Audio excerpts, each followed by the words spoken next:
In 2010, the first controlled trial was published, examining how the brain responds to grape juice. It helped aged rats, but what about people? Concord grape juice supplementation improves memory function in older adults with mild cognitive impairment, or so says the title. The problem is that the study was funded by Welch's, and though the authors claim they have no financial interest in the outcome, that seems disingenuous. I mean, do you think Welch's would ever fund them again if they found that grape juice wasn't good for you?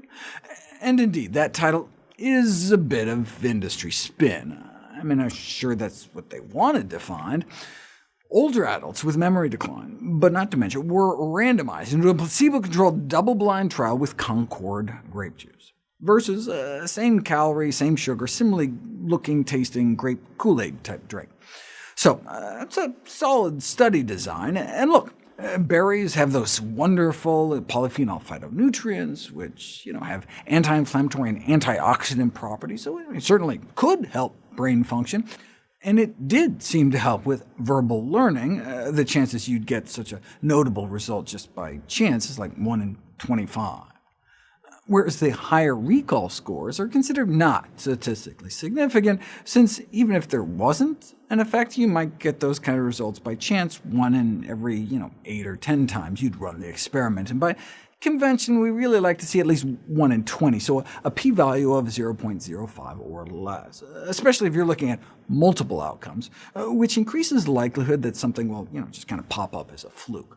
Bottom line is that we're less confident in those kind of memory outcomes, so I imagine if this hadn't had industry funding, it would have been titled more accurately, Concord grape juice supplementation improves verbal learning in older adults with mild cognitive impairment, which is still an important finding, and we have the Welch's Corporation to thank for it. Without industry funding, a study like this might never get done. The findings suggest that drinking grape juice is superior to drinking grape Kool-Aid, not necessarily for memory, but maybe for helping with learning. When the study was repeated, though, it did seem to help one measure of memory, but found no benefit for verbal learning, even when using the exact same test as before, which calls the previous results into question. So we're left uncertain about what effects, if any, grape juice has on the aging brain.